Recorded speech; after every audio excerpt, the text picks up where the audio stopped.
Sejam bem-vindos a mais um Não É Podcast. Hoje estamos aqui com o Martim Vaz da Cunha. Tudo bem, Martim?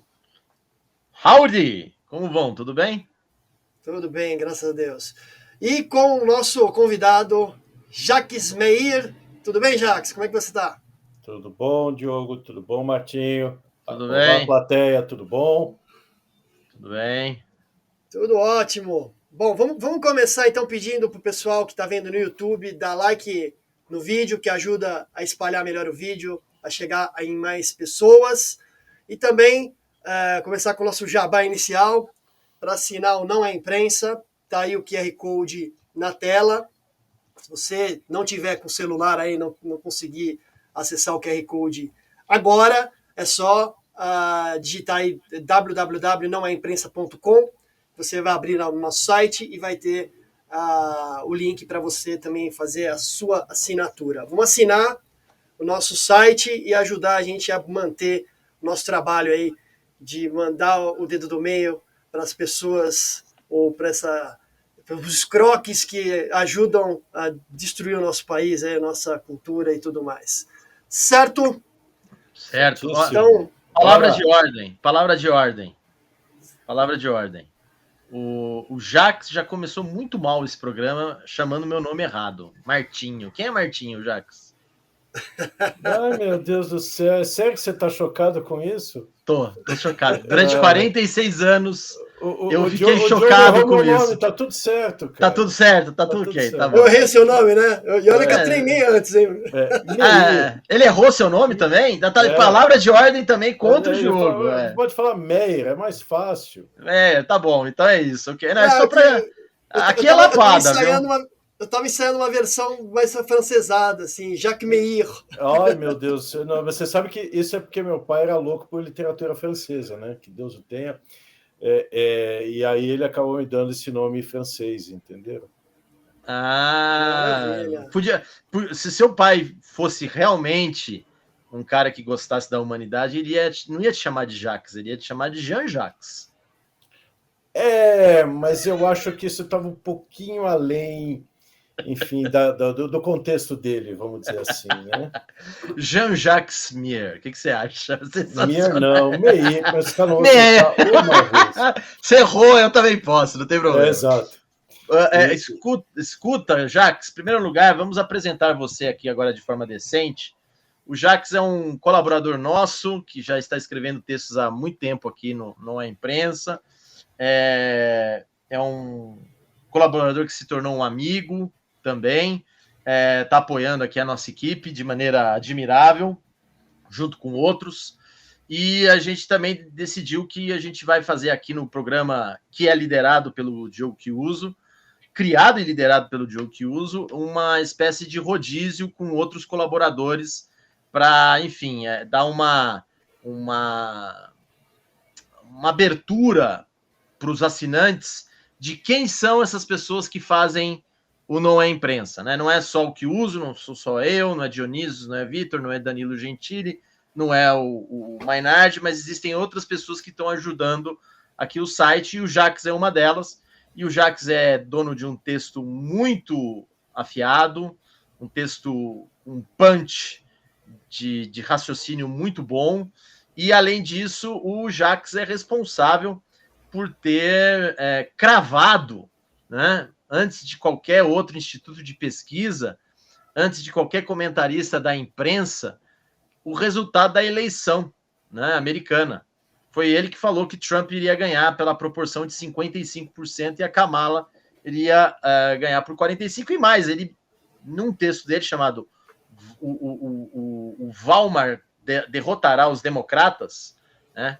É um texto que foi publicado uma semana antes. 30 de outubro. 30 de outubro, uma semana antes da decisão do dia 5 de novembro, né? O Jacques mostrou nesse texto por que os democratas iriam perder. E a questão não era apenas a questão da economia, né? Mas sim que as pessoas, os americanos não só tinham perdido, né, o poder de compra, mas também tinham perdido, vamos dizer assim, a sua dignidade no custo de vida. Aliás, um argumento que a gente pode lembrar, o próprio Danilo Gentili também esboçou numa das lives que a gente fez com o Danilo, né? Então, sem o Jacques ter visto a live, porque ele estava viajando, aliás, ele estava em Las Vegas, por coincidência ele entregou esse artigo aqui para a gente, e eu falei, pô, bacana, é o mesmo raciocínio do Danilo, e o Danilo e o Jacques não se conhecem e tal, mas o Jacques foi o sujeito que previu, né, cravou o resultado muito antes da imprensa. Então, parabéns, Jacques, seus poderes mediúnicos são excepcionais, apesar de você errar no meu nome. A gente não é perfeito, né? Ainda bem. A gente não é perfeito. Nem pretendo ser. Então, bola para frente. Bola para frente. Kiuso, o que você quer adiantar aí? Vamos seguir aqui, então. Vamos falar do golpe bolsonarista, que está aí na mídia e polvorosa, né? A mídia está toda assanhada com essa história. O jornalismo de Laquê tá com isso aí. Né? Realmente... aliás, eu não sei o que é mais constrangedor. Né? Se for essa tentativa de golpe completamente sem sentido e mal ajambrado, né? Uma coisa tão improvisada, né? e tão deixada às claras, ou o comportamento da imprensa que precisa de um inimigo externo e os nossos amigos bolsonaristas malucos resolveram vestir o figurino do golpe, né? Para dar justamente o pretexto do inimigo externo que esse povo tanto almeja, né? Mas, como a gente vê na imprensa, nos que estão ali, não existe nenhum golpe, na verdade, e isso não interessa, eu acredito, a mais do que meia dúzia de jornalistas abilolados que a gente tem soltando a franga nos diversos veículos aí. Eu acho que o que a gente está vivendo aqui no país é uma grande alucinação coletiva feita por 5 gatos pingados, né? E esses 5 gatos pingados são justamente alguns jornalistas e alguns sujeitos metidos aí em intelectuais públicos. Por quê? Assim, não é uma questão de negar ou não a tentativa de golpe, até porque todo mundo está cansado de saber que o Bolsonaro sempre foi um projeto de tirano. O Bolsonaro sempre tentou golpes sucessivos, né, durante o governo dele, principalmente na época da pandemia, etc. O Bolsonaro ele não é um sujeito de temperamento democrata, né? Ele é um sujeito que o negócio dele é o autoritarismo de caserna, né? Inclusive é um autoritarismo de caserna que vai contra a própria caserna, lembrando que o Bolsonaro é responsável, dizem, né? Tem aí um livro, reportagem do Luiz Macluf de Carvalho, publicado pela Todavia, que fala que o Bolsonaro foi responsável, né, por ter colocado uma bomba embaixo do vaso sanitário de um banheiro, lá de um quartel onde ele estava. Eu não me lembro se agora era Agulhas Negras ou não, e a bomba explodiu, não matou ninguém por milagre, mas aí, enfim, parece que o grande suspeito era ele, mas aí depois as investigações não se confirmaram, mas isso ficou no ar. Se isso for verdade, já mostra que ele nunca foi de um temperamento, vamos dizer assim, respeitoso com qualquer tipo de instituição. Não seria diferente agora.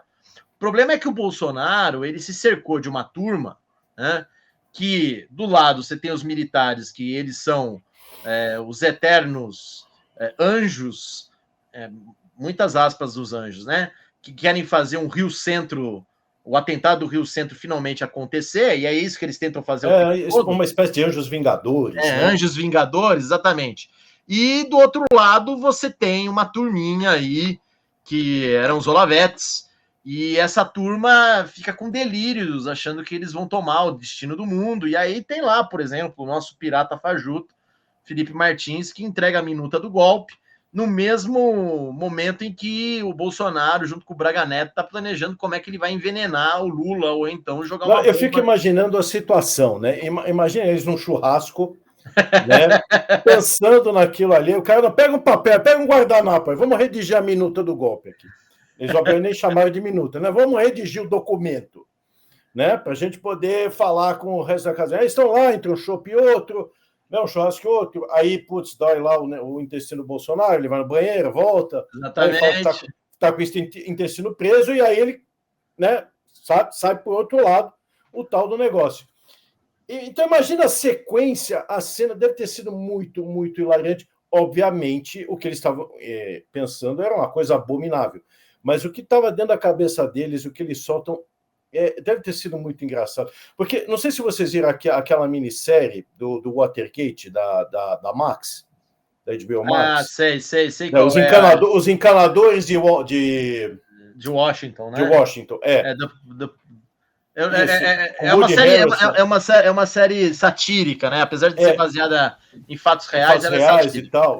Porque então, né, aí tem aquele espião que depois acabou até trabalhando para o governo e tal. Mas Howard Hunt.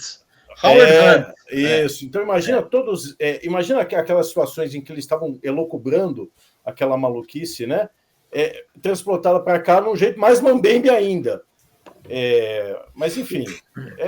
Aliás, o paralelo que você está fazendo é muito pertinente, Jacques, porque o Watergate foi o que levou Richard Nixon à queda dele, ao impeachment, né?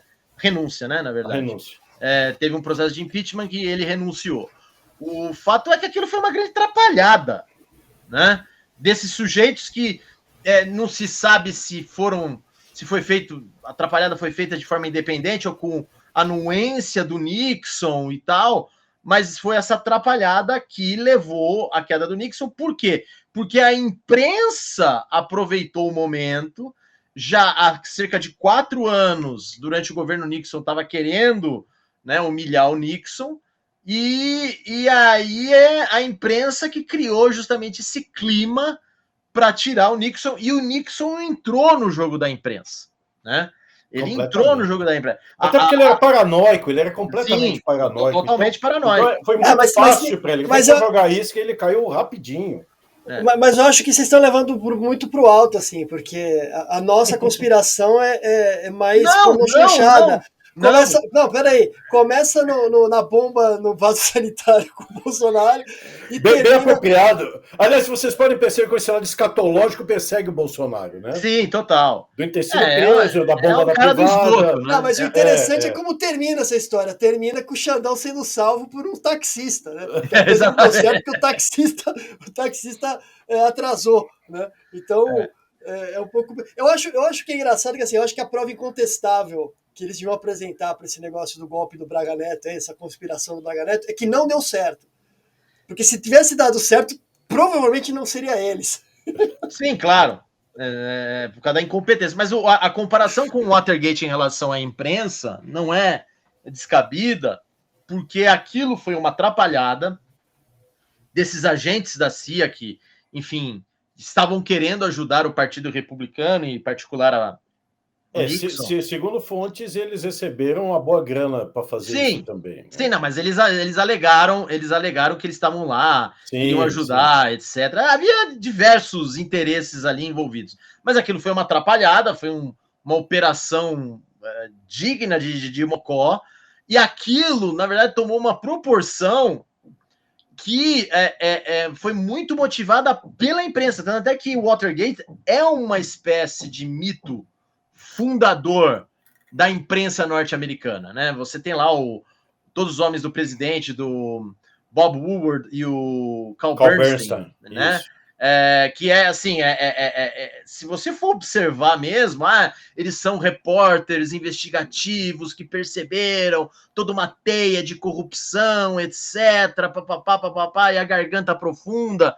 Mas, cara, se você for ver ali, teve muita coisa muito mais grave, tanto nos governos anteriores, por exemplo, de Lyndon Johnson, de Kennedy e posteriores, entre eles Reagan, sem contar Clinton. Johnson que foi o verdadeiro senhor da guerra, né? Sim. Da guerra do Vietnã. Não, o Lyndon Johnson junto com o Robert McNamara, eles simplesmente expandiram o exército para o Vietnã, e depois o Nixon foi quem teve que fazer a retirada, né? Hoje em dia, historicamente, se vê que o governo Nixon foi um excelente governo, inovador sobre muitos aspectos, inclusive monetários e políticos. Ele que tirou, por exemplo, o lastro do ouro em relação à moeda do dólar. Bretton Woods e tal. Bretton Woods, e ele foi quem começou a aproximar o Ocidente da China.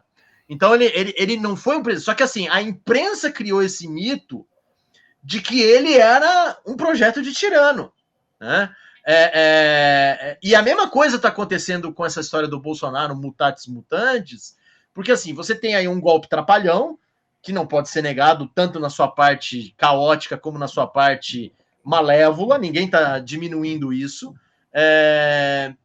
Essa mesma turma foi muito covarde, saiu na hora H percebendo que ia dar merda, e aí mandou involuntariamente aquele bando de velho fazer um levante do dia 8 de janeiro, né, de 2023, perdão. E aí esse mito e abandonaram esses aspas seguidores. Exatamente, jogaram esses seguidores aí para prisão. Como bucha de canhão, bucha de canhão. E ao mesmo tempo, o que a imprensa está fazendo? Está querendo criar um clima de que há, na verdade, uma grande conspiração extremista aqui no Brasil que vai transformar o Brasil na Alemanha de 1933. É isso.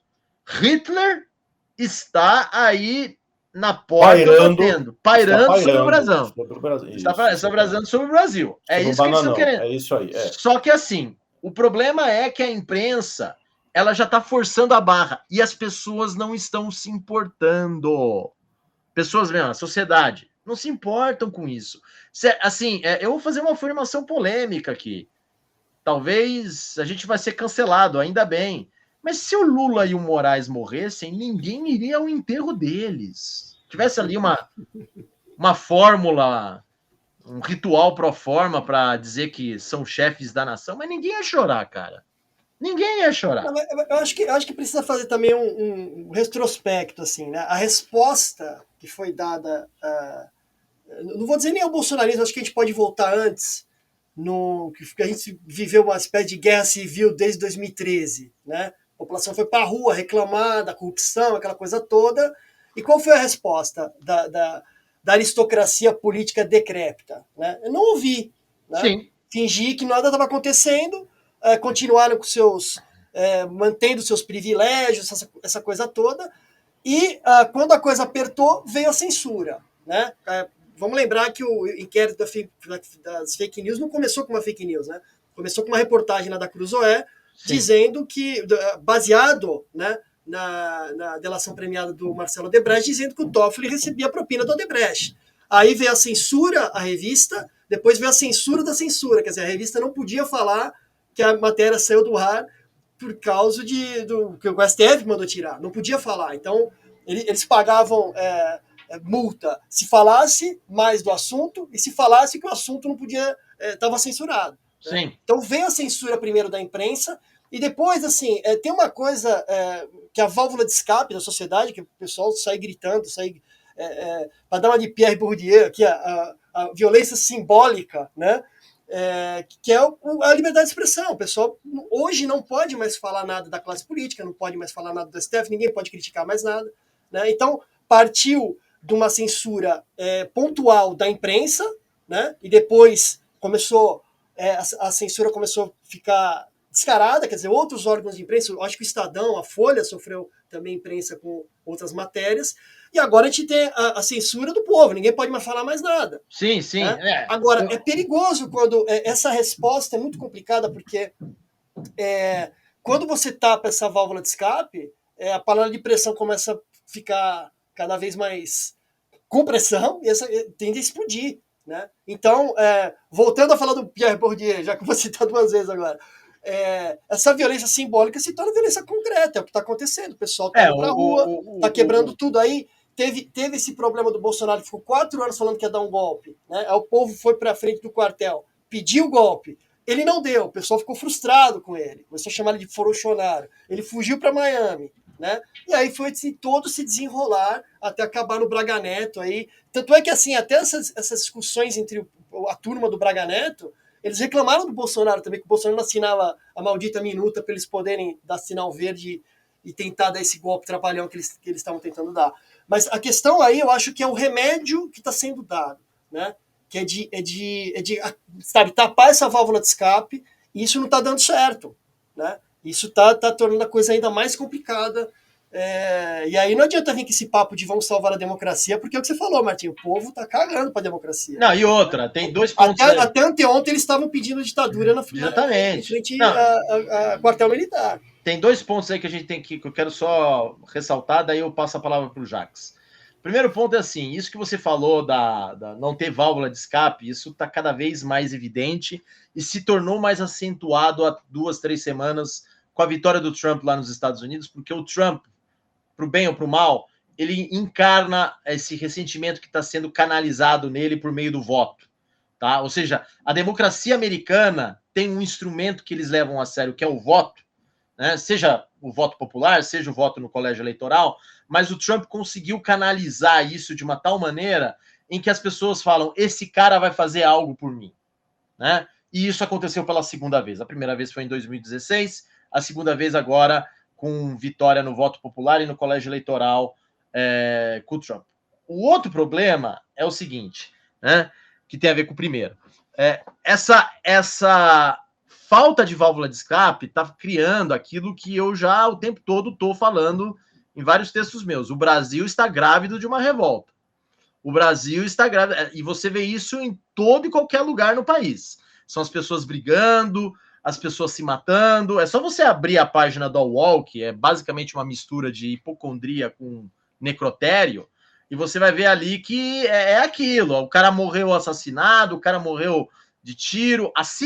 A sensação de insegurança entre as pessoas e a sensação de insegurança que o Estado é incapaz de impedir para o cidadão, ela está se tornando cada vez maior.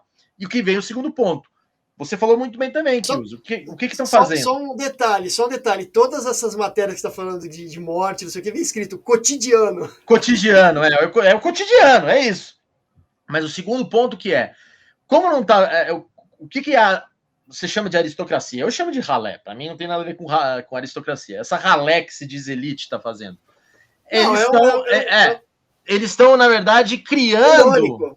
Eles estão criando um negócio, um monstrengo, que num texto aí que o estagiário escreveu, chamado Naufrágio Moral, que a gente publicou essa semana, o termo é complexo de desinformação limitada.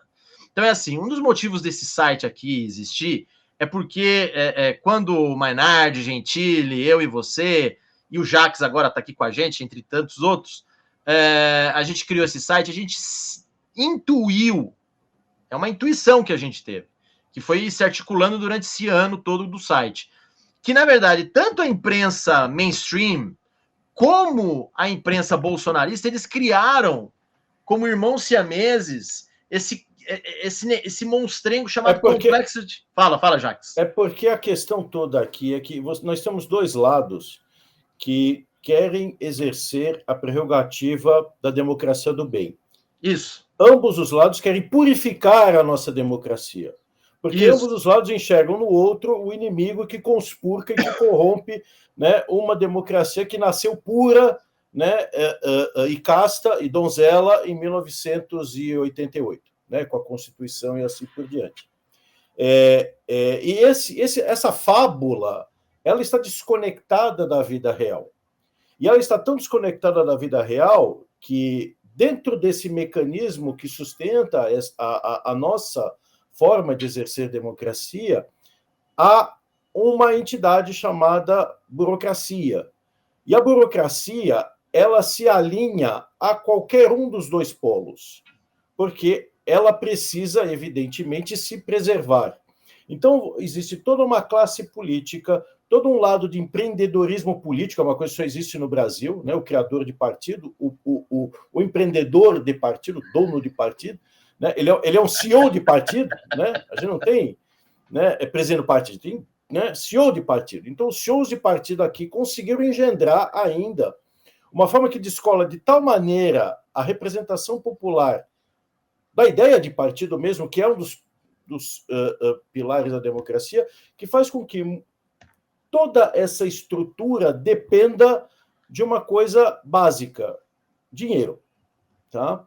Então, o povo percebe que todo o estatismo estrutural precisa do dinheiro dele, povo, e que o povo está ali para servi-lo e para alimentar. Olha só que louco. A estrutura é a seguinte: você tem no voto uma reserva de mercado, tá? E quanto mais pessoas votam nos determinados partidos, maior é o caixa do partido. Percebem? É a mesma lógica de você ser líder de mercado de chocolate ou líder de mercado de sabão em pó. Quanto mais gente compra o sabão em pó, mais dinheiro a fábrica ou a empresa de sabão em pó ganha. É o mesmo modo. E é por isso que todo o jeito de a gente fazer política é baseado em um marketing, tá, de produto, e não um marketing de ideias. As ideias não cabem aqui, porque nós não podemos tolerar ideias. E por que a gente não tolera ideias? Tá? É que a ideia de liberdade de expressão ela é tão mal-vinda, e ela é tão mal vista, porque nós não conseguimos, dentro do substrato da política, da elite, da aristocracia mesmo, ou da ralé, como vocês queiram chamar, mas eu chamo de estatismo estrutural, dentro dessa ideia de estatismo, tá? A ideia de liberdade de expressão, a ideia de liberdade de ideias, a ideia de controvérsia, ela não pode ser aceita, porque ela simplesmente faz com que as pessoas tenham que refletir sobre o absurdo, tá? Que é o próprio sistema que apoia a nossa forma de desenhar a democracia. É a única democracia proporcional do mundo. Isso não existe em lugar nenhum. Uhum. E aí, evidentemente, que esses polos se chocam, e é por isso que ambos os lados querem fazer prevalecer, de um jeito ou de outro, uma forma de se eternizar no poder. É por isso que o José Dirceu vai lá e fala que precisava ficar 16 anos no poder, né, para poder limpar das ideias ruins e assim por diante. E é isso que o lado bolsonarista, o lado Olavete, quer fazer do mesmo jeito. Sim, tá? exatamente. Porque eles não conseguem conviver com ideias contraditórias. É porque eles querem hegemonia, né? Exato. A ideia de hegemonia para eles é muito cara, para tanto um lado quanto o outro. E assim, esse é um problema democrático, vamos dizer assim, da democracia. A democracia são vários grupos, né, que ficam digladiando pelo poder, né? E através da palavra, porque as pessoas precisam falar, precisam dizer o que elas pensam, precisam tentar convencer os outros para vir para suas causas. Então, não dá para ter esse projeto hegemônico como ambos os lados querem, né? Porque ele acaba se tornando totalitário. Não é mais do que isso. A gente acaba simplesmente ignorando o que é a realidade das pessoas. E a realidade do Brasil do corre, né? A realidade das pessoas que estão aí no seu dia a dia é de ganhar R$4.000 e dever 5,5. Essa é a realidade do Brasil. E você não vê isso em lugar nenhum. Ninguém faz a relação entre o que está acontecendo no dia a dia, essa panela de pressão que está sendo criada, o monstro do boleto, como está lá no texto do NEM que saiu hoje, tá? O monstro do boleto versus eu ficar discutindo ideias, enfim, que são estranhas à maior parte da população.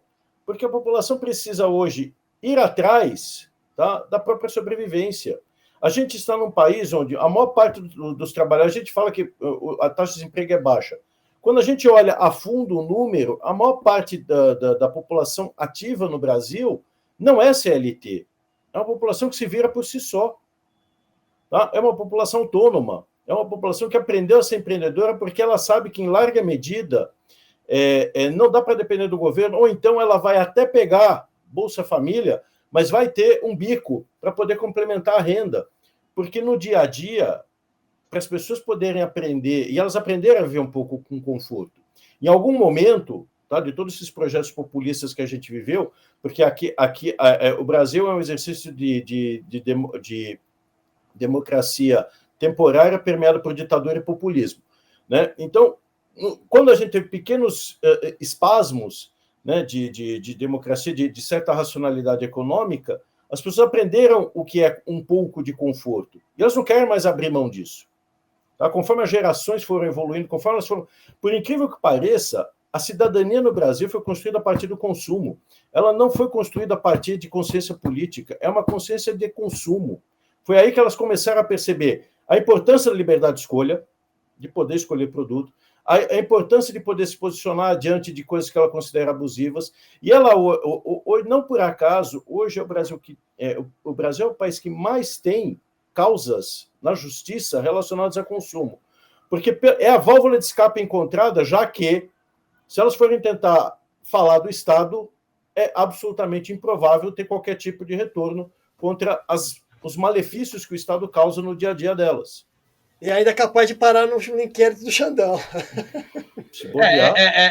A perspectiva do Jacques é interessante porque não é a perspectiva da economia como algo abstrato de cabeça de planilha, né? É uma economia vista como um problema moral, né? Que, aliás, isso é real também, da realidade. Moral, porque exato. Moral, porque o cara tem que sobreviver, mas ao mesmo tempo ele quer sobreviver dignamente, né? Esse que é o ponto. Hoje em dia o debate econômico se dá no reino da abstração. O nosso amigo Volney, ele publicou um texto em que ele cita lá o Marcos Lisboa e o Samuel Pessoa.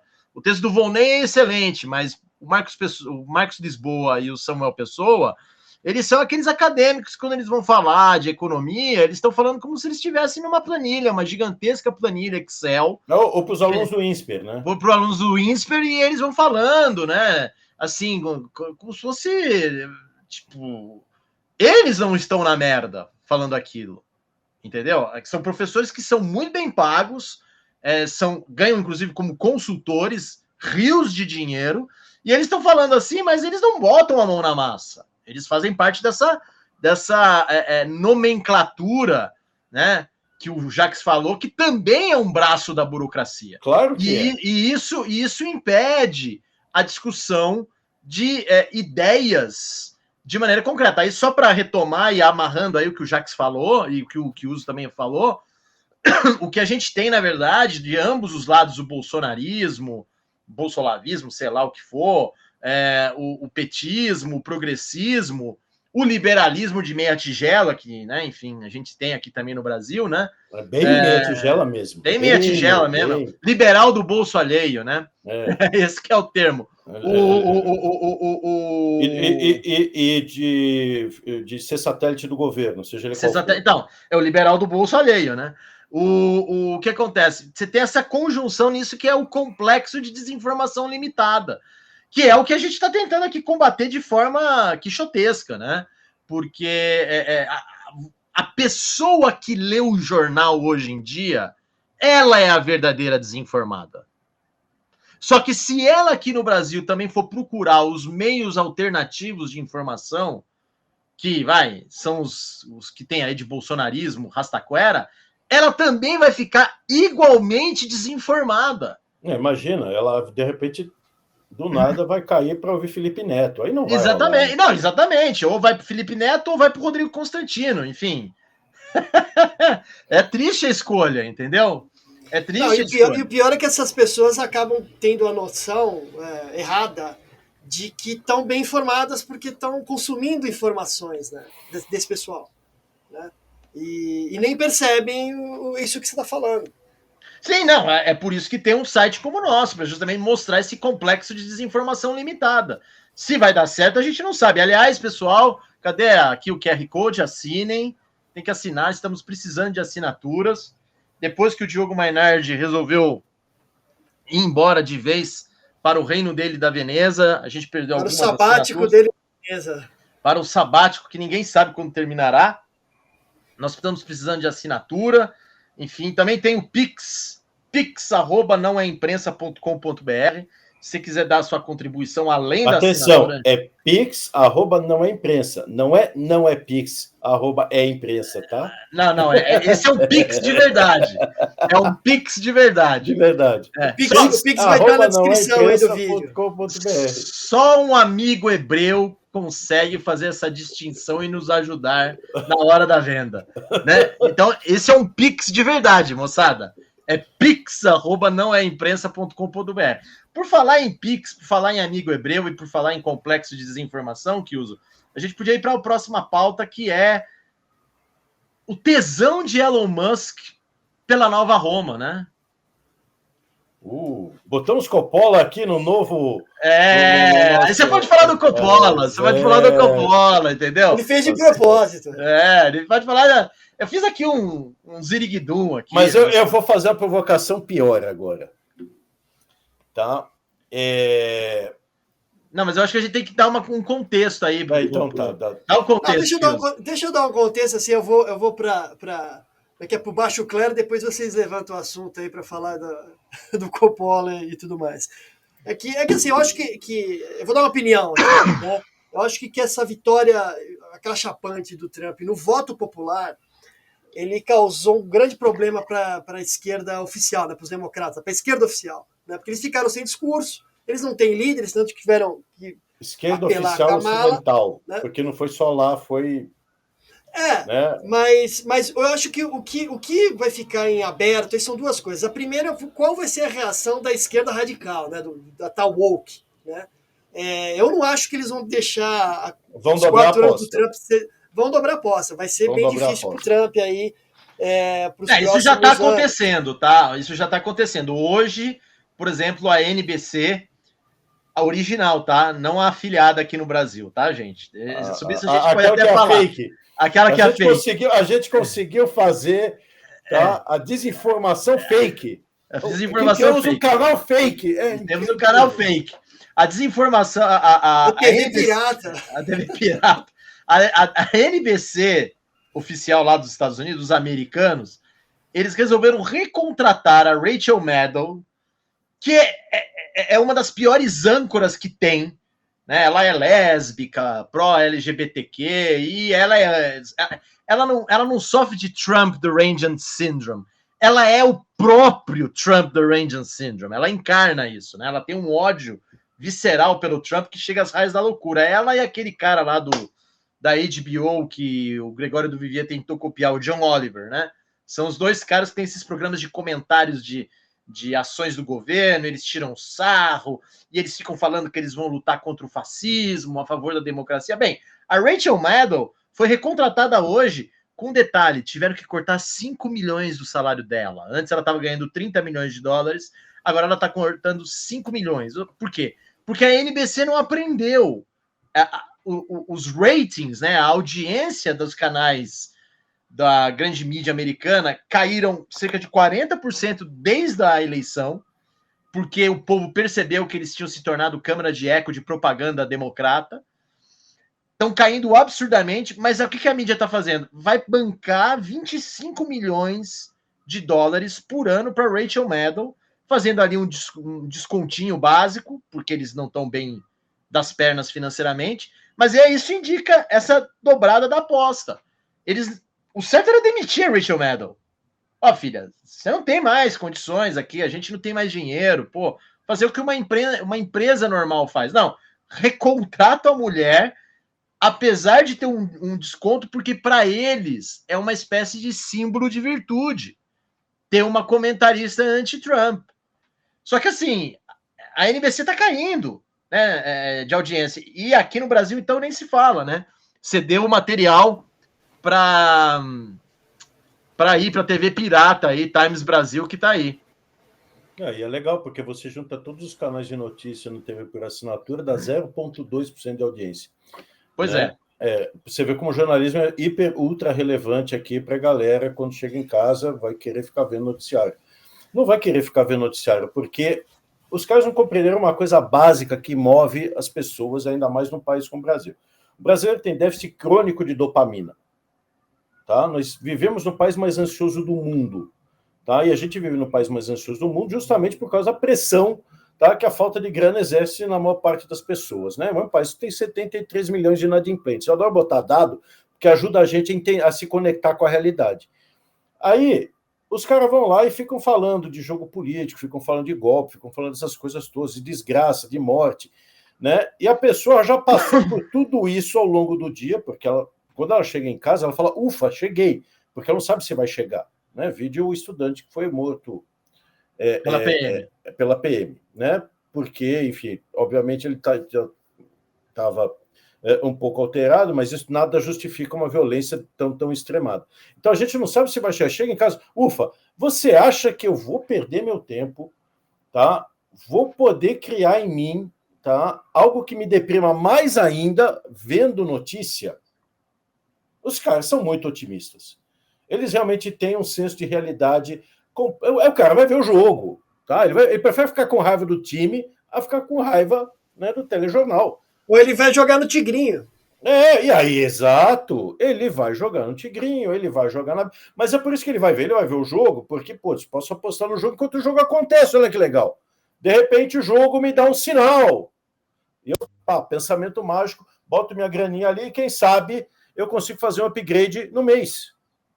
Né? Ganho uma grana, faço o upgrade do mês e me resolvo. Vou ficar perdendo meu tempo com a empresa? Que tipo de retorno, que tipo de gratificação que dá ficar explorando assuntos que não tem qualquer conexão com a realidade, salvo quando acontece uma tragédia como a que vitimou o Rio Grande do Sul. Aí não, aí você tem que fazer todo o populismo em volta daquela tragédia, tá? Porque eles acreditam que explorando a desgraça, e a Janja mostrando lá, como é que foi o cachorro que ela pegou? Não sei o que ela pegou, o cavalo? O cachorrinho, o gatinho, sei lá. Gatinho, sei lá. O cavalo também, o cavalo ficou em cima da casa. Lá. Isso, exato. Ela foi lá e tal, né? De uma... Enfim, né? Para tentar fazer propaganda em cima disso, né? Olha como somos bons moços e estamos aqui para ajudar vocês. Então, nada, né? Porque ninguém, a rigor, quer meter a mão na graxa do que é viver no corre. Esse é o ponto-chave. Então, e lá nos Estados Unidos isso aconteceu. Eu estive lá, passei quase um mês. Eu falei com um monte de pessoas ali. Tá? Era com o motorista de Uber, com o garçom, com o cara do bellboy do hotel. Tá? Você fala com as pessoas simples. E aí você percebe o quanto que o discurso de Kamala estava completamente dissociado daquilo que eles estavam vivendo. Porque, veja bem, Las Vegas era um estado azul. Tá? Era um estado azul. Eu não vi ninguém ali apoiando Kamala Harris. Ninguém. As pessoas falam com revolta. Quando você está naqueles hotéis cassinos que são espantosos, enormes e tal, e a praça de alimentação está cheia, é porque alguma coisa está errada. Porque você tem restaurantes incríveis nesses cassinos. Tá? E normalmente são os restaurantes que estão cheios. Não era o caso. A praça de alimentação é que estava cheia. Porque as pessoas iam jogar, tá? Iam se divertir, né? O que você faz em Vegas, fica em Vegas, inclusive comer lanche e comer snack. Essa é outra parte da cultura deles, que eles começaram a fazer, quase se terceiro mundizaram. Não sei se você sabe nisso, porque no Brasil... Tá? O público, de maneira geral, se alimenta muito de snack porque é uma forma de enganar a fome, tá? Durante o dia. Né? O cara ganha lá o vale coxinha dele, né? Quando ele é CLT e tal. Então, comer fora de casa quando ele tem que trabalhar presencial é uma coisa dolorosa. Custa muito, então ele se alimenta de snack. Tá? O americano estava fazendo a mesma coisa. E aí você vem com a agenda woke, né? E acha que vai ganhar a eleição. Você vai para Nova York, né? Você vai para Seattle e você vê a Cracolândia em São Francisco, você vê as pessoas viciadas em ketamina andando pelas ruas de Seattle, você vai falar, pô, isso só acontece nos estados azuis.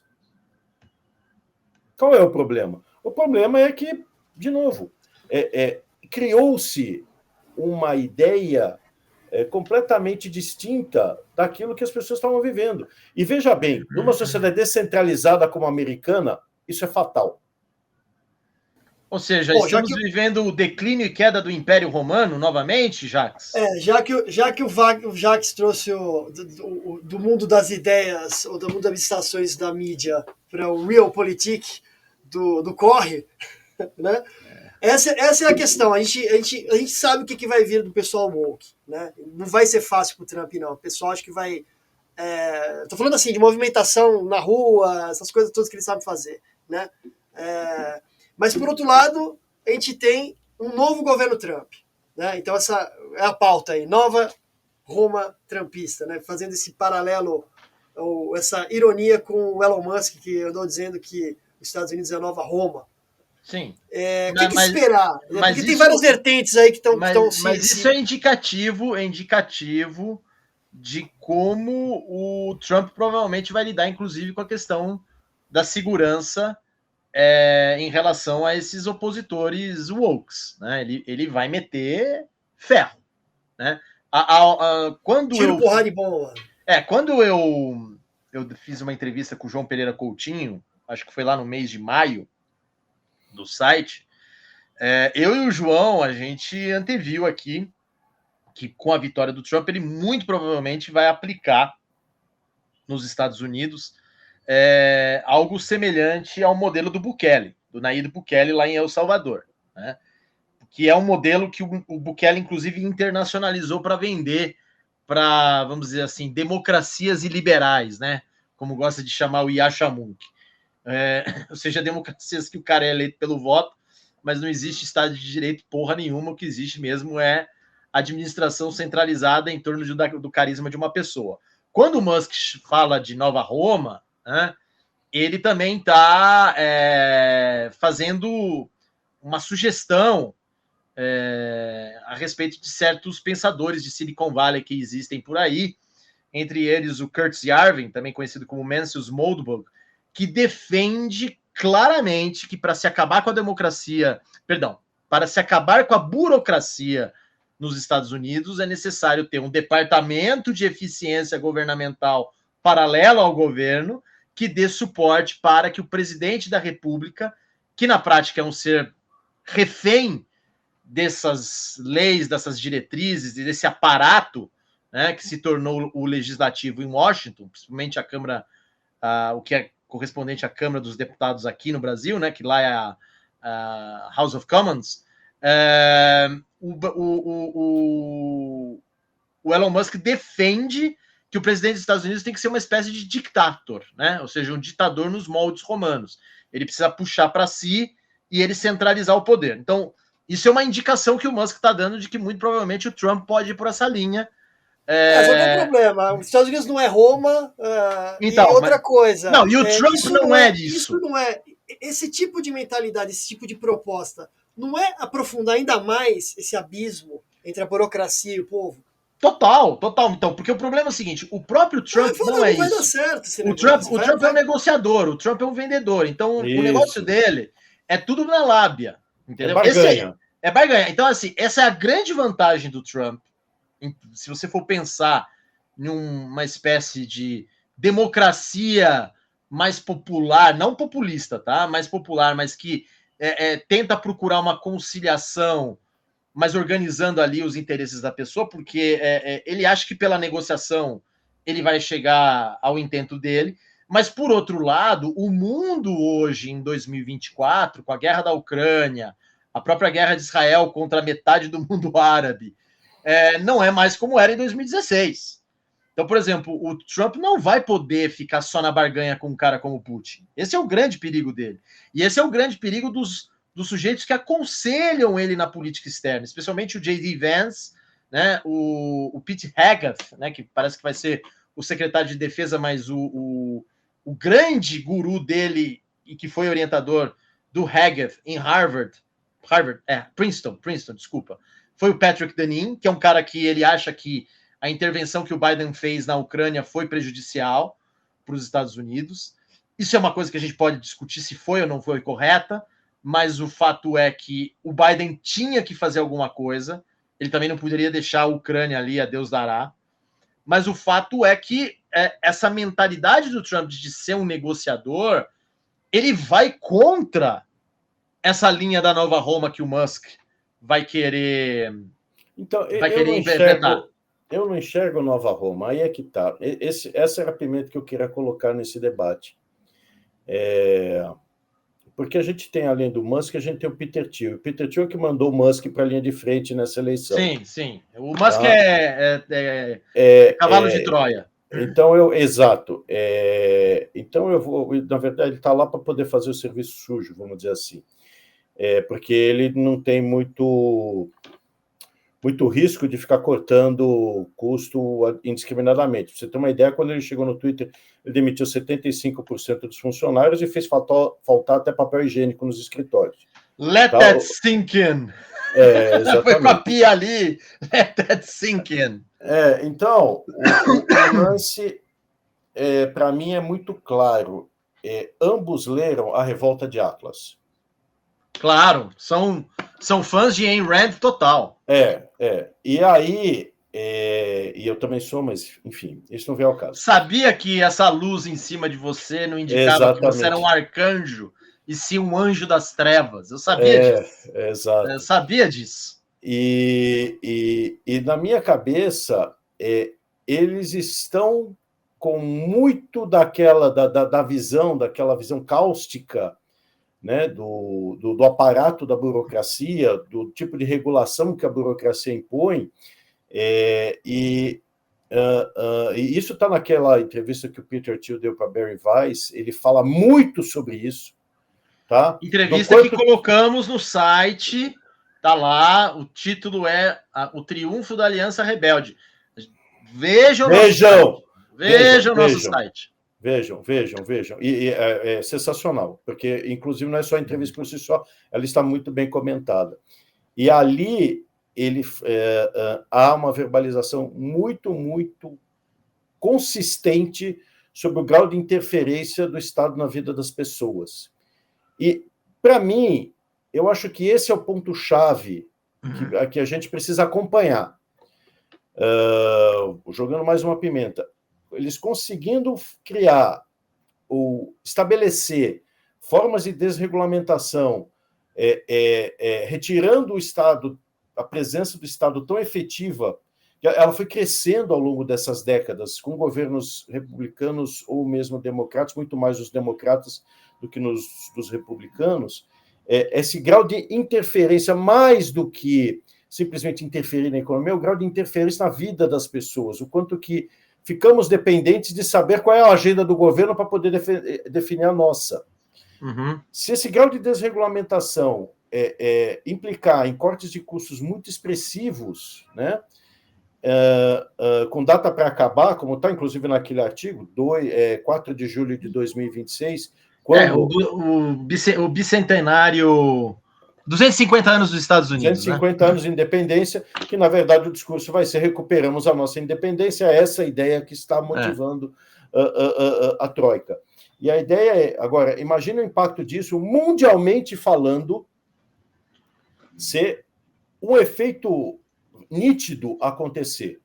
Imagine isso no momento em que as democracias e a opinião pública, de maneira geral, está conflagrada e desconfia da ideia de que os estados realmente pesaram demais a mão.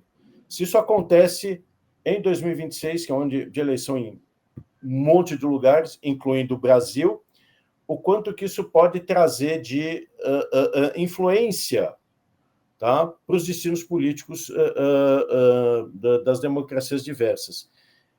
Vale a pena a gente acompanhar. Eu não enxergo isso como uma nova Roma, eu não consigo enxergar isso ainda do ponto de vista de uma ideia autoritária, mas sim uma ideia de firmeza, tá? Uma ideia de tentar buscar com força, vamos dizer assim, tá? Fazer valer aquilo que construiu a nação americana, que é a descentralização. Mas assim... mas isso não é uma coisa fácil de fazer, e assim, esse que é o problema. Tem várias vertentes do trumpismo aí, ou pelo menos do pessoal que está embarcando, né? Perfeito. E aquela coisa que o Martim fez uma citação boa do Henry Adams, acho que foi hoje ou ontem, não sei. Sim, foi hoje. Que a política é a organização sistemática do ódio. Dos ódios. Dos ódios. E é o que vai acontecer. Esse pessoal também, todo mundo que está entrando nesse barco do Trump vai querer tirar uma casquinha. E como é que vai ser? Como é que o próprio Trump, como vocês estão falando que ele é negociador, ele vai negociar isso? Como é que vai ser essa questão? Porque uma coisa é o Peter Thiel vir lá com uma agenda, aí tem o pessoal também do vice-presidente lá que é mais ligado a um pessoal mais religioso, que tem umas pautas mais conservadoras. Como é que vai ser porque assim, essa frente ampla? Deixa eu só explicar aqui para vocês isso daqui, porque isso aí é uma coisa que eu mais ou menos estou estudando. É assim, você tem ali o Elon Musk, que é um libertário, tá? Ele era um cara de left center, centro-direita, que por causa dos problemas pessoais que ele teve com a filha, do pessoal de Silicon Valley com quem ele tem rivalidades, como Jeff Bezos, Mark Zuckerberg, o pessoal do Google, etc e tal, ele resolveu ir para essa linha Make America Great Again, né? A linha MAGA, tá? Mas isso não implica que ele não deixou de ser um cara libertário, ele continua sendo libertário. A essência do libertário é basicamente achar que o Estado é um grande inimigo, a burocracia mais ainda, imposto é roubo e a liberdade depende de você destruir tudo isso, tá? Uma ideia que me agrada, tá? Eu não estou dizendo que ela não seja desagradável para mim, ela me é muito agradável, ainda mais para quem vive no Brasil. Aí você tem o Vance, tá? Que ele é um cara que ele é financiado pelo Peter Thiel diretamente. Sim. Peter Thiel bancou a campanha dele para o Senado. E o Vance, ele não é um libertário.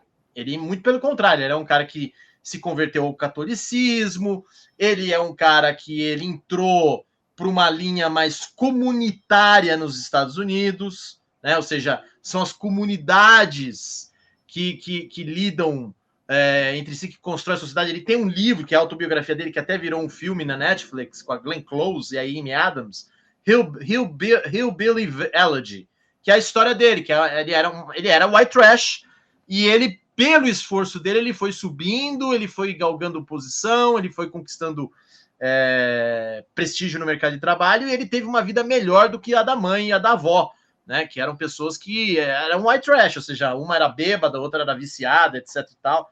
O filme é ruim, o livro é um pouquinho melhor, mas assim, ele é um pouco dessa linha, só que o Vance, ele é explicitamente um cara ligado aos pós-liberais. Quem são os pós-liberais? A trinca é Patrick Deneen, o autor de um livro que foi publicado no Brasil chamado Por que o Liberalismo Fracassou, que é muito bom.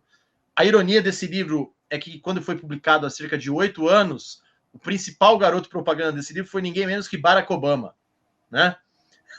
Até então, Deneen era um cara que estava lá, anônimo, recolhido, ele é um professor erudito, etc. Aí, quando esse livro foi lançado por uma editora de Princeton, alguém indicou para o Obama disse que leu, e aí ele falou, nossa, que livro maravilhoso, um livro revelador, e foi aí que o Deneen entrou na ribalta. Outro é aquele jornalista Sohrab Arab, que é um jornalista que foi do New York Post, etc. Era também um cara de centro-esquerda e se converteu para a direita trumpista.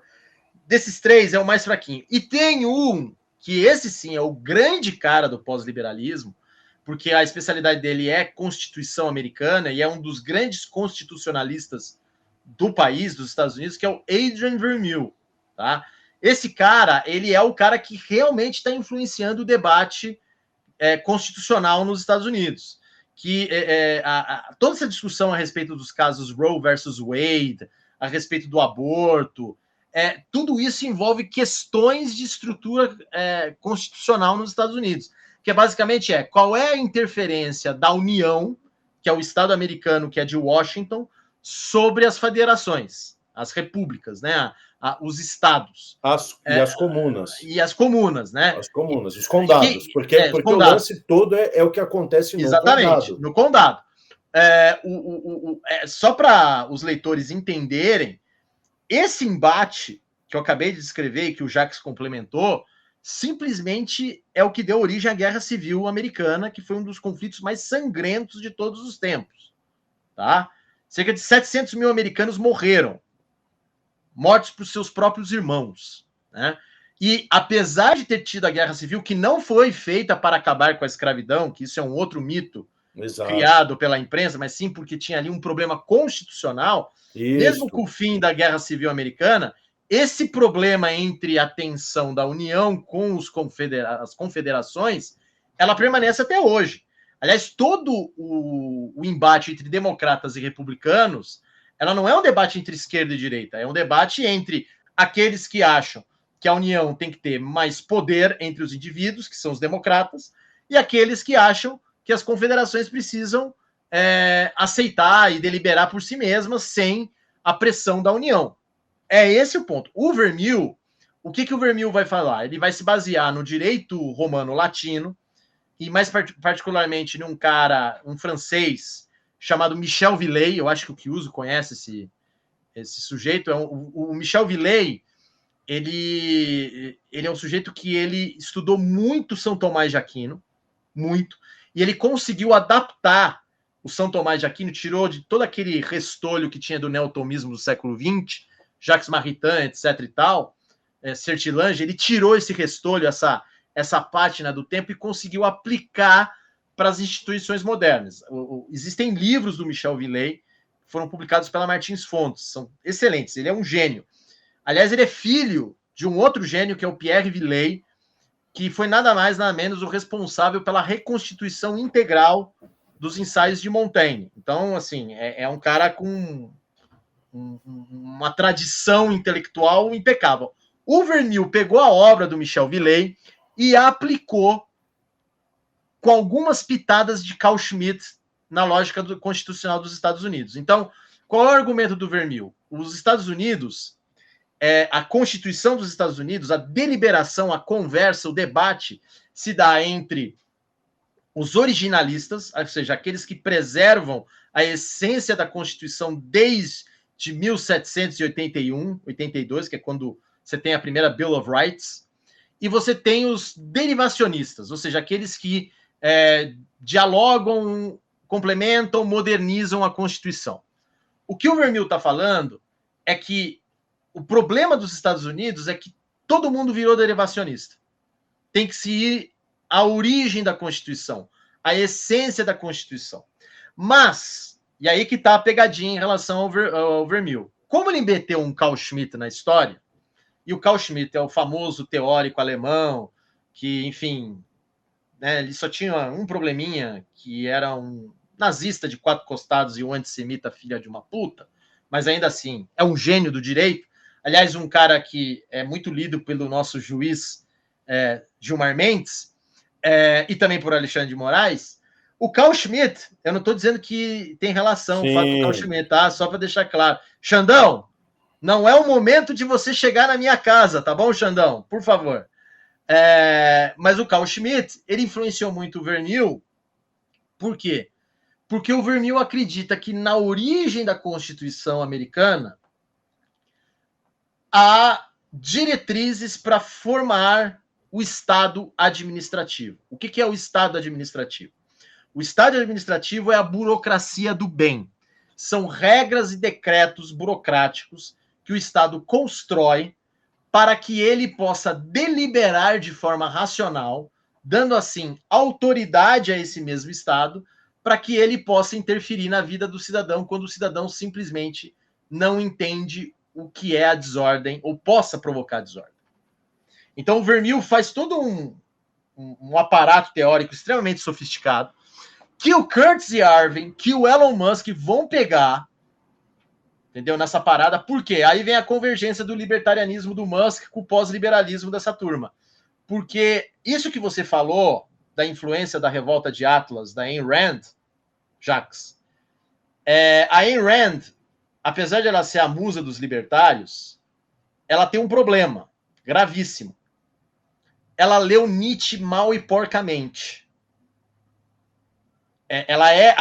O pensamento da Ayn Rand é uma egotrip dela, lembrando que ela era russa, tá? Uhum. E ela fugiu da Rússia por causa da Revolução, sabia de todos os medos, todos os problemas do comunismo, mas a Rússia nunca saiu dela, tá? Ela nunca saiu dela. Então, o que acontece? Como ela leu muito mal Nietzsche, a filosofia libertária da Ayn Rand, ela tem esse tesão pelo homem poderoso, que é algo que o Nietzsche fala nas últimas obras dele, mas o Nietzsche já está falando isso no aspecto da loucura e da sátira. O Nietzsche foi um dos únicos loucos que ficou divertido com a loucura dele, né? Você lê aquilo no final da vida do Nietzsche, você vê, ele é um louco, mas você dá risada, porque ele também está tirando sarro, né? Ele tira sarro da própria loucura por causa da loucura dele. Então, como a Ayn Rand leu errado Nietzsche, os libertários têm essa mania de achar que para impor uma ordem libertária, liberal no sentido americano, é necessário um grupo de pessoas ou alguém de temperamento forte, o famoso o homem providencial, né? Então, por exemplo, se você for pegar Murray Rothbard, o Mises, Ludwig von Mises, Hans Hermann Hoppe, todos no final eles vão falar isso. Eles vão falar, é necessário ter uma elite que de cima para baixo venha e imponha a ordem para estabelecer, para tirar a desordem e estabelecer uma nova ordem. A Ayn Rand é a mesma coisa. A Ayn Rand é a mesma coisa. Fountainhead, Revolta de Atlas, o que você tem? Você tem um homem providencial, que é um arquiteto, um empreendedor, um artista, mas ele tem que ser implacável. Ele tem que ser, como diria o próprio Nietzsche, uma besta fera. Não tem compaixão para um cara desse, por causa do empreendimento. concordamos em eu discordar, acho mas tudo bem. só fazer um contraponto aqui. É que eu acho o pessoal do libertarismo, até Ayn Rand e tal, que eu acho que é uma espécie de marxismo da direita, ou marxismo do outro lado. Porque vem com por isso essa que ela ideia de nunca saiu da Rússia. planificação, vem com essa ideia de planificação, com essa ideia de racionalização da política, ou da organização social, né? Que as coisas têm um problema, as coisas não funcionam assim. Né? Sim. A ordem política é caótica, a ordem pessoal, né? As pessoas são caóticas. Eu acho que esse é um problema que, inclusive, o liberalismo está sofrendo. Porque o liberalismo parte do pressuposto que todo mundo é muito racional, só que o homem, isso não existe. ele não é racional. É um mito. O homem é emoção, é sentimento, né? É ódio, é amor. Né? E tudo isso tem uma racionalidade interna. Né? Não é uma coisa cartesiana. Né? É caótico. Concordo então, esse totalmente. Que é o grande problema, esse que é o grande problema de todos esse pessoal que acaba virando meio marxista a ideia de reformar a sociedade, porque a sociedade precisa de uma reforma. E, de novo, é uma forma de você querer condicionar as pessoas... Sempre numa utopia. A partir da distopia. Então, você precisa criar um cenário distópico para você poder vender a utopia. Só que o problema é que ninguém explica, que nem se você pegar no marxismo, todo mundo sabe como é que eles pretendem acabar com o capitalismo, né? Aquela coisa da dialética tal, muito bem engendrada. Só que daí você vai chegar e mas o que é o comunismo? Ninguém sabe explicar. Porque o Marx não deixou uma receita. E o que o Marx falou sobre isso é um negócio meio esotérico até. Sabe? Uma ideia de homem assim que não faz o mínimo sentido. E aí eu acho que é onde entra esse pessoal, que é um pouco do pessoal meio ruim de filosofia, sabe? Da coisa mais direta, né? Inclusive, assim, tem muitos autores que criticam a Ayn Rand por ela ser má filósofa nesse sentido, né? Além aquela escritora, como é que é o nome dela? Esqueci agora, Flannery O'Connor, né? Não tem nada a ver. Que ela falava que ela era a má escritora. Sim, não. Se você comparar a Flannery O'Connor com a Ayn Rand, eu ia brigar com você aqui. Na frente de todo mundo. A Flannery O'Connor falava um monte, falava que ela era mais escritora. A Flannery O'Connor odiava a Ayn Rand, e com razão. Aliás, Jax, a gente vai te converter usando o Flannery O'Connor, tá? A gente vai te converter aqui. Eu vou converter você ao catolicismo radical e anárquico de Miguel Unamuno usando Flannery O'Connor, sabe só? A gente vai converter você. Ok. Ou talvez possa acontecer o contrário. Já tentaram, não deu certo. Olha. Mas você dava desculpa aqui, Uso, te interrompi. Não, era só isso. Não sei se vocês querem. A gente pode passar para a próxima pauta. Não, já que a gente falou de conversão de judeu, né? Vamos falar sobre a conversão que. Qual é a mesma? O Tribunal Penal Internacional quer fazer no nosso querido Bibi, né? Querendo prendê-lo, né, Jax? É uma conversão e tanto, né? E é curioso porque a gente nota o quanto que o tribunal, seja lá o que se entenda por tribunal aí nesse caso, entende da própria situação que os israelenses sofreram, né, no 7 de outubro do ano passado. Porque o povo judeu, a partir da Constituição de Estado, jurou a si mesmo que jamais iria se deixar vilipendiar novamente por qualquer tipo de agressão. E aquela foi uma agressão completamente fora de qualquer parâmetro humano, né? Os vídeos estão aí, infelizmente. O grau de atrocidade da invasão realmente demandou uma resposta vista como desproporcional por gente como alinhada ao tal do Tribunal de Haia e perfeitamente razoável para quem conhece um pouco do espírito humano e para quem conhece um pouco de geopolítica. Mas a questão básica é a seguinte: Bibi está sendo condenado pela morte de 40 mil palestinos. Bom, com base em quê? 2. São 40 mil? 3. Quantos deles eram combatentes? 4. Quantos eventuais inocentes, e não estou dizendo que não houve inocentes, estavam na linha de frente, tá? Obrigados a ficar na linha de frente como escudos humanos para poder encobrir material de guerra e assim por diante. Tá? É importante entender que um Estado foi invadido, tá? Que foi o caso do Estado de Israel. Um Estado que foi fortemente combatido desde o início, tá? Desde que o Estado foi criado em 1948, pelos próprios, inclusive pelos próprios palestinos, pelos próprios árabes, que negaram a existência do Estado, que negavam a Israel a possibilidade de existir como nação. E aí, de repente, você coloca Bibi como sendo uma espécie de assassino metódico.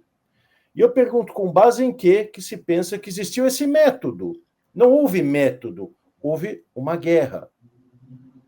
Imagine, então, se esse mesmo princípio fosse, por exemplo, colocado em George W. Bush quando ele invadiu o Iraque e o Afeganistão.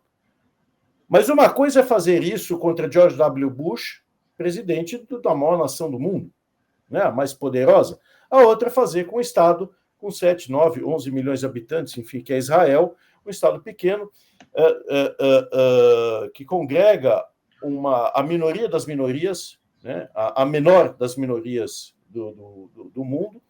E aí você, então, cria uma despersonalização de Bibi. Ele deixa de ser o primeiro-ministro de Israel e passa a ser simplesmente um criminoso, deslocando completamente aquilo que ele precisava fazer à frente do governo. Ele pode ser um escroque, ele pode estar respondendo processos, sim, está tudo certo. Só que a democracia israelense, que é a única da região, tem os mecanismos para poder resolver isso, tão logo essa situação de guerra se resolva. Logo, o que está querendo se propor aqui, de uma maneira torta, é, sim, criar um tribunal antissemita, tá?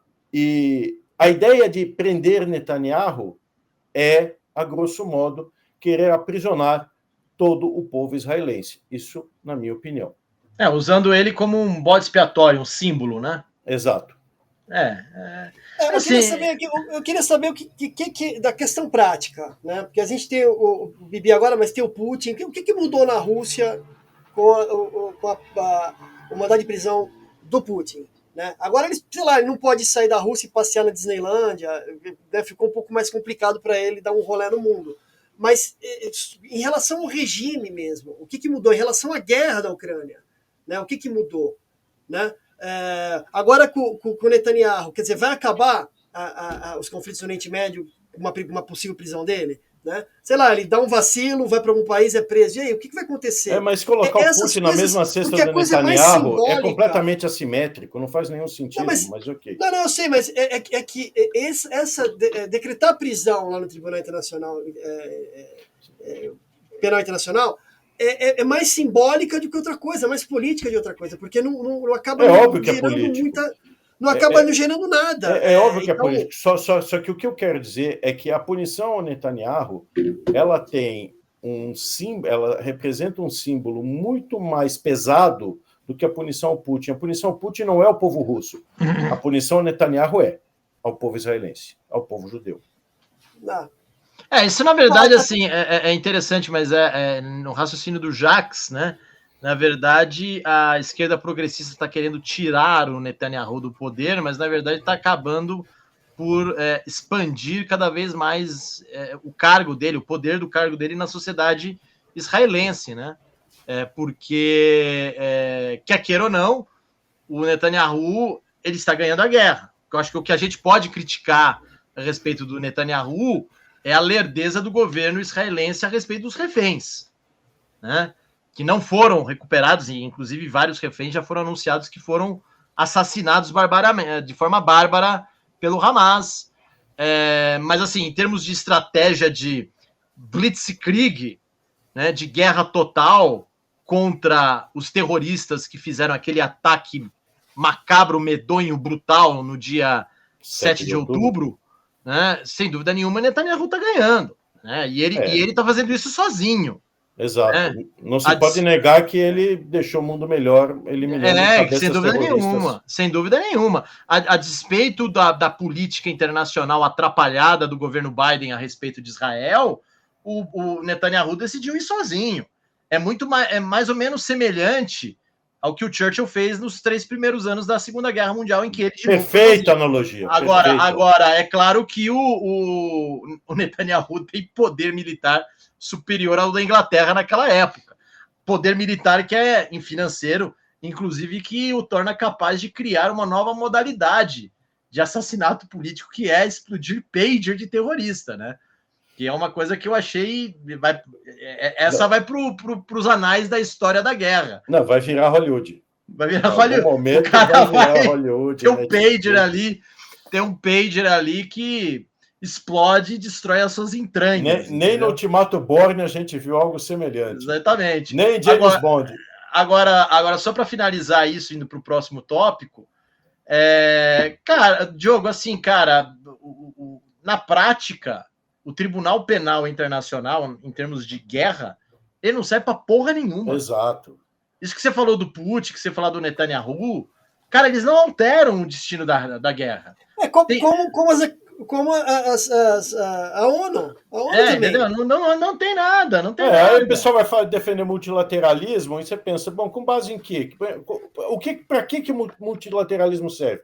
Para que todos esses órgãos servem? Só burocracia. Só tem 2 maneiras de alterar o destino de uma guerra. Uma é destruição completa do inimigo e a outra é grana. Entendeu? Não tem. Vamos aqui fazer aqui put the money on the table, l'argent sur la table, e vamos negociar aqui quem vai perder, quem não vai perder. A Primeira Guerra Mundial só acabou por uma questão de dinheiro.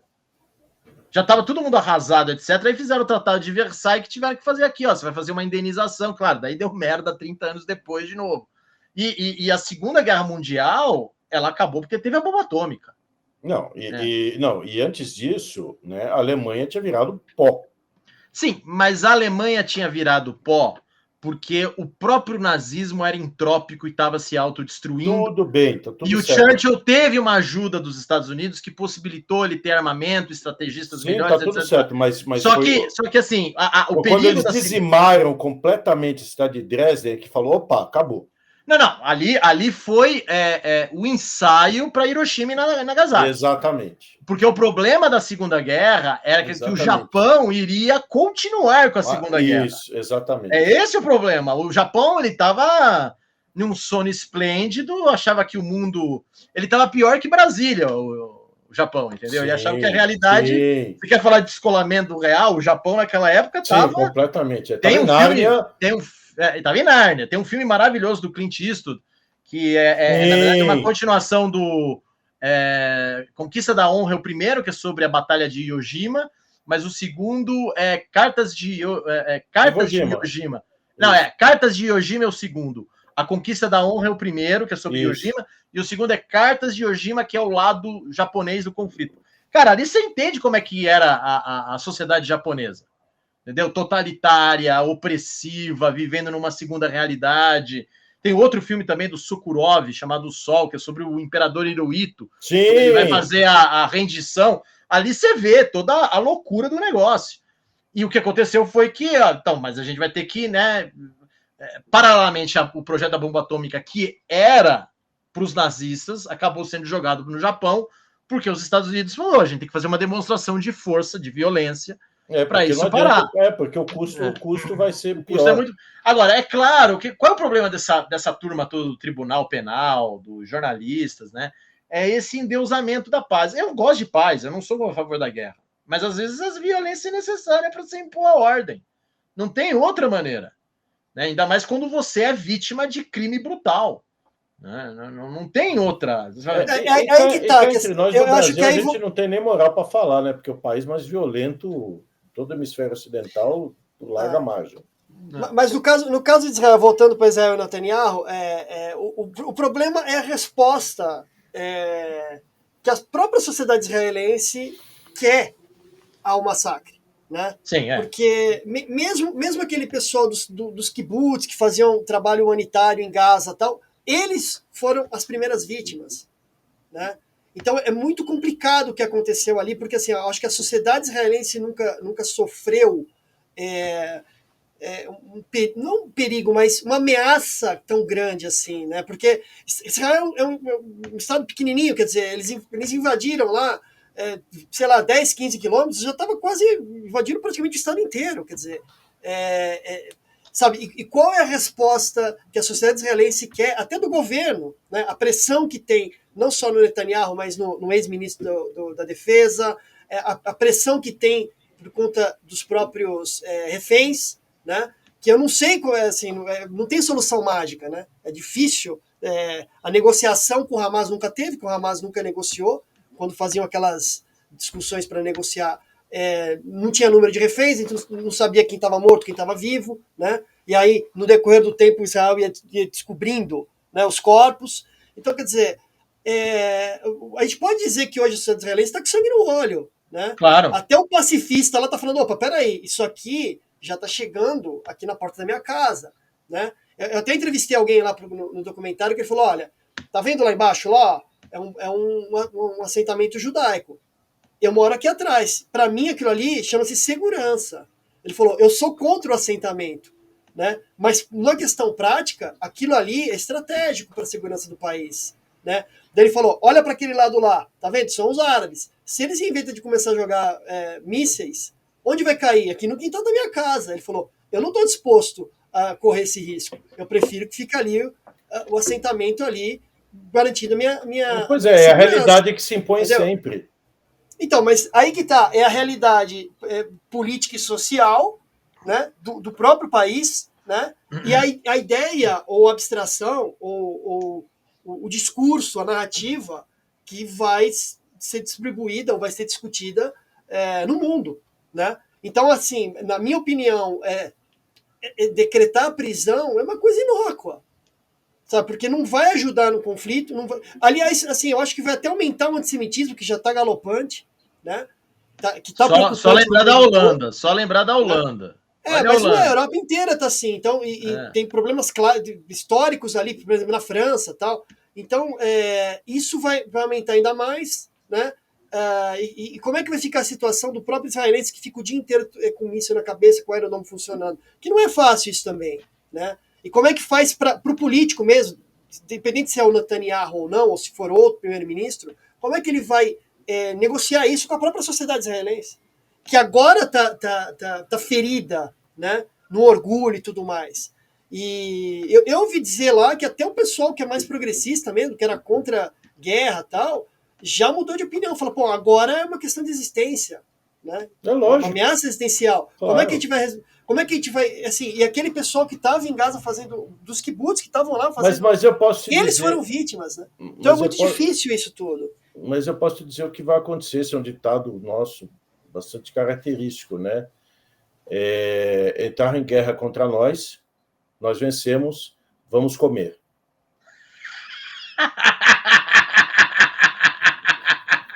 Então, eu meio que estou antecipando que vai acontecer. Quem falou isso? Foi Ariel Sharon? Não, esse ditado, antiquérrimo. Então, esse negócio de comer é do Ariel Sharon, né? Todos os rabinos falam, no final de cada prédio, vão entrar em guerra conosco, nós vencemos, vamos comer. Né? Sensacional. É isso. Falar em comer, pessoal, vamos terminar aqui nosso programa, porque daqui a pouco o Jacques tem que comer. Falar aqui sobre o fato de que estamos em um país de analfabetos que sequer eles se importam com o alimento espiritual que é a leitura, né? Como é que é? Caíram... Como? A gente tem 7 milhões de leitores a menos, Kiuso? Assim... Eles morreram na Covid, é isso? Eles morreram na Covid? Não, tem uma coisa interessante nessa pesquisa que saiu aí, que é um paradoxo, né? Porque vendeu-se muito livro na pandemia, só que parece que ninguém leu. As pessoas compraram e não... Porque a maioria das pessoas gastaram seu tempo vendo Netflix, no YouTube e tudo mais, e aqueles livros que eles compraram na Amazon, sei lá, com promoção, em combos e mais combos, ficaram na estante, porque o pessoal não leu, né? Só que eu acompanho as pesquisas de leitura há anos, porque eu trabalhava no mercado editorial há muito tempo, e todo ano era a mesma coisa, estava caindo mais ou menos em termos de 10% o número de leitores no Brasil, né? Que é um problema sério para o mercado editorial, que, ao invés de encarar o problema, se fechou cada vez mais no mundinho paralelo da cultura, né? Da cultura diletante, e ficaram falando entre eles, né? Se auto-exaltando e tudo mais. Mas tem um dado interessante que em todas essas pesquisas, que é o pessoal que... Tem dois dados que eu acho muito interessantes. Um é as pessoas que leem, eles perguntam por que você lê, né? E, assim, eu vou chutar aqui, deve ser 70%, 80% diz que lê porque é obrigado, na faculdade, no trabalho, né? Ninguém lê porque acha que é importante ler. Então aí já é um grande problema para as editoras, para os eventos culturais de livros, né? Como é que vai mobilizar esse pessoal para a leitura sem ser de uma forma utilitária, né? Pelo valor da leitura que tem por si. Agora, tem uma coisa interessante, que é talvez uma pequena esperança, que é que quem mais lê nos últimos anos, que chegou até a aumentar um pouco o número de leitores, são os jovens, né? Então a gente tem essa enxurrada aí de Harry Potter, de Senhor dos Anéis e tal, e a molecada lê pra caramba esse negócio. O problema é que eles param, eles ficam um pouquinho mais velhos, eles param de ler. Então, no ensino básico, o pessoal, a molecada lê mais. Aí quando eles vão para o ensino médio, vão para a faculdade, a universidade é uma coisa assim, sabe, deplorável, porque o universitário é o que menos lê nessas pesquisas de livro que elas trazem, né, os números. Então, assim, eu acho que esse pessoal cai no mesmo erro da política, de não ouvir o povo, não ficar se fechando, né, e não se interessar, né, em levar essa ideia de ler ou a importância de se ler. Então o mercado está cada vez mais retraindo, a gente está perdendo o número de leitores, a educação foi para o buraco já há muito tempo, aumento de analfabetismo funcional, que é grande também, é crescente, e eu acho que não tem muito futuro, né? A gente tem que simplesmente aceitar o fato de que a gente é um país de pessoas que não leem e não tem interesse de ler. É um grande problema. É um retrato sem leitores, como bem disse aqui o texto que a gente publicou também pelo estagiário do NEM no nosso site, né? Que mostrou isso. Jacques, você tem alguma coisa a dizer? Tenho. Eu acho que a gente, de novo, não está entendendo os marcadores culturais que envolvem a leitura. Tá? De novo, olhando para o Brasil do corre, tá? Quando você é criança, está no primeiro grau, você tem até um tempo para poder ler, você ainda tem aquela coisa o livro vai cair na prova, aí você vai chegar no segundo grau, começa a ficar mais esperto, ver que não é bem assim, que você pode fazer uma cola, agora você pode usar o chat GPT para pegar um resumo, né? Aí na universidade, a maior parte dos universitários brasileiros, tá? Vamos esquecer o pessoal, né, que tem super faculdades pagas, caras e tal, ou mesmo o pessoal da USP que entrou às custas, né, de também ter feito boas escolas, mas mesmo esse pessoal, a ideia é a seguinte: por que diabos eu vou ler? Qual é o tipo de gratificação que a leitura me dá? Como que ela resolve o meu problema? Quando você fala em Harry Potter, quando você fala em Senhor dos Anéis, há um valor de fala implícito nessas leituras. Quando você fala nos outros tipos de leitura, tá, qual é o valor de fala? Como que aquilo se transforma em algo que ele possa compartilhar com outras pessoas? Não se transforma. Tá? E aí, quando ele entra na rotina do dia a dia, aquilo massacra a pessoa de tal maneira, tá, que quando ela olha ou para a estante ou ela olha para uma livraria e ela vê livros que são completamente desinteressantes e, de novo, descolados da realidade delas, descolados daquilo que ela está vivendo, tá? Quando muito, elas vão se inclinar por um pouquinho de autoajuda, tá? E é por isso que elas acabam muitas vezes indo para livros religiosos, e a gente sabe que eles são disparados os livros mais vendidos no mercado, e nada contra isso, mas o fato é que eles são, tá, uma forma de dar suporte moral para pessoas que estão em desencanto e que estão presas às rotinas do dia a dia. Ela vai chegar em casa e ela não teve tempo para ler durante o dia, e não adianta, ela não vai ter tempo, cara. Quem fica 3 horas por dia no transporte público não vai ler, tá? Porque ela vai ficar atolada lá no transporte público e assim por diante, ela não vai ler.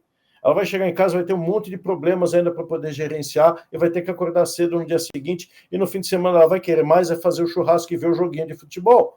A gente precisa entender que esse é o ponto, tá?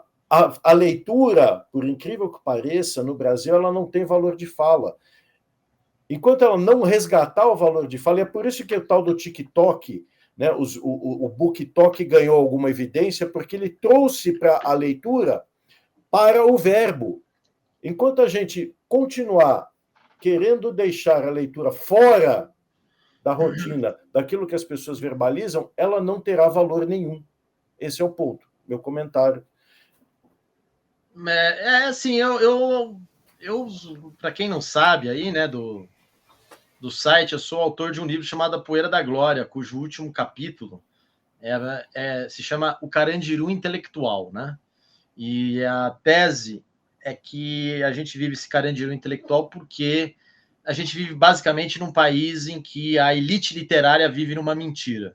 E qual é a grande mentira? É que o escritor brasileiro ele acha que entende o que seria o povo, e aí ele escreve livros que seriam para um povo imaginário, mas na verdade ele está cada vez mais apartado do que seriam os anseios da sociedade, né? E é o que a gente está vivendo hoje, na verdade, né? O mercado editorial, se você vai numa livraria normal, 90% dos livros que estão sendo exibidos, divulgados, expostos, eles são livros que não falam nada para a população. O Jacques falou aí de livro religioso, que não fica na exposição da livraria, a propósito. Se você for pegar em todas essas grandes livrarias, né, desde a livraria Leitura, que substituiu a Siciliane e a Saraiva, até a Travessa, Livraria da Vila, é tudo essas editoras grandes que ficam só nesses autores absolutamente medíocres em conteúdo e forma, e que, na verdade, eles vendem a alma para uma pauta política, e eles não falam absolutamente nada, enquanto os verdadeiros best-sellers, eles ficam atrás da estante ou então lá no fundo, né, que são os livros religiosos, os livros espíritas, os livros técnicos, como de direito, ainda vendem muito.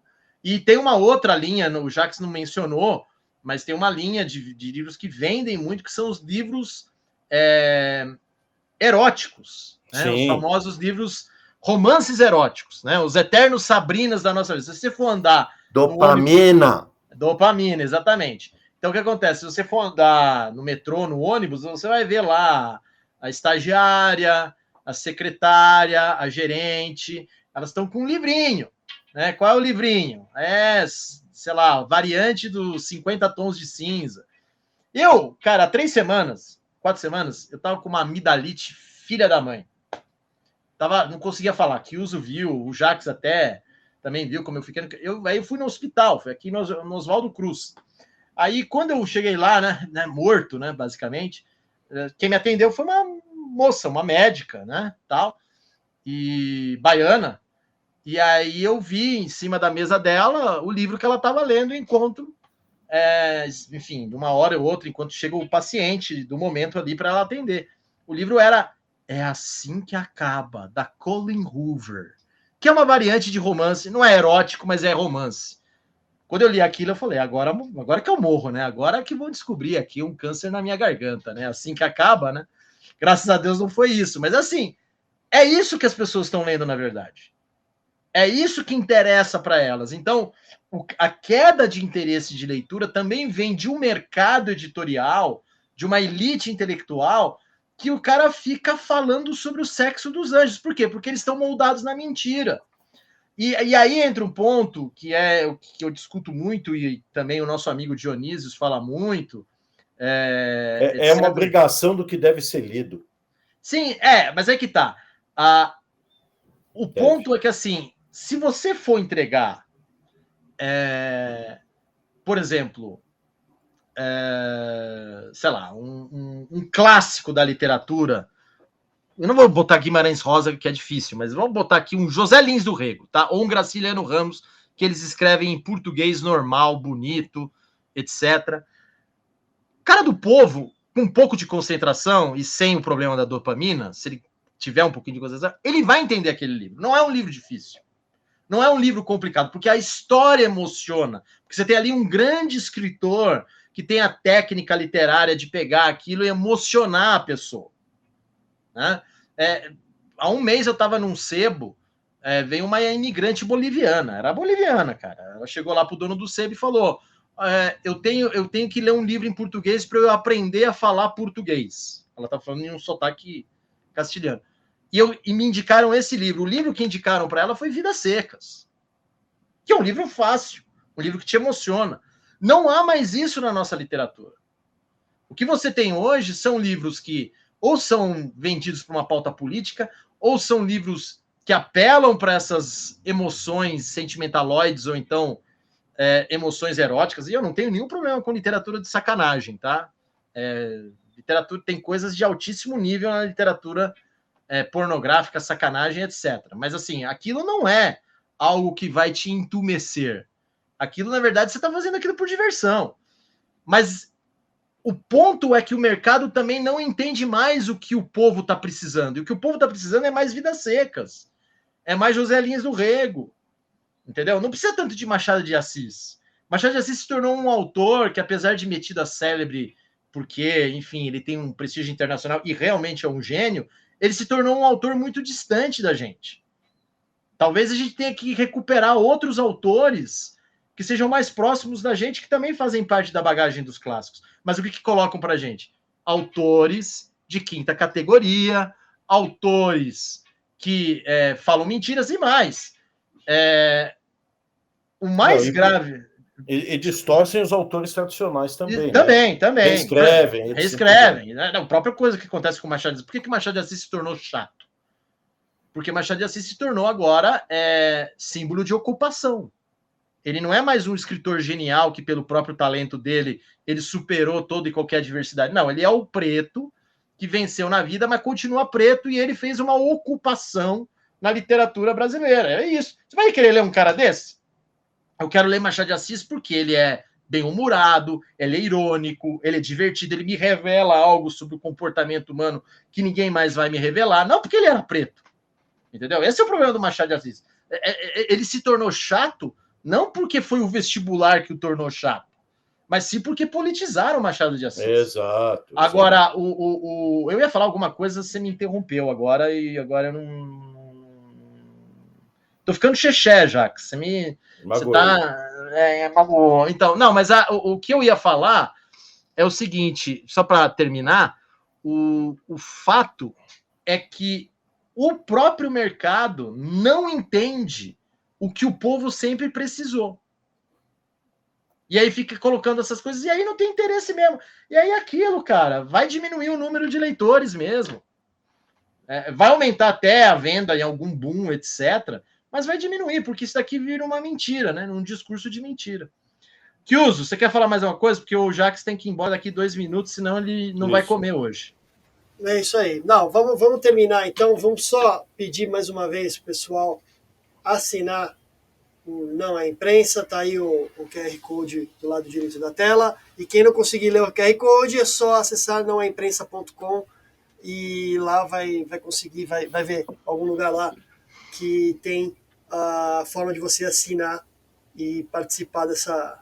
Assina para participar dessa conversa. A gente quer mais gente participando dessa conversa. É isso aí. O NEM é um projeto que depende da participação de vocês, tá bom? Sim, e assine também para pagar o cachê do Jacques, que é muito caro. Que é caro pra caramba, é verdade. Caro pra caramba, porque, você sabe, ele tá preocupado em comer depois de ganhar a guerra, né, Jacques? Exatamente, é isso aí. Então agora já tá chegando o Shabat, né? Já tá na hora. Né? Exatamente. Então é o seguinte, pessoal, tá na hora de comer. Jacques, boa comida para você também, Kiuso, e assinem o NEM e vamos em frente. Valeu, pessoal. Obrigado. Aproveita para dar o like aí, que ajuda também a divulgar, ajuda bastante a gente. Um abraço para vocês. Até mais. Tchau. Obrigado você que ficou até aí com a gente. Um abraço. Valeu.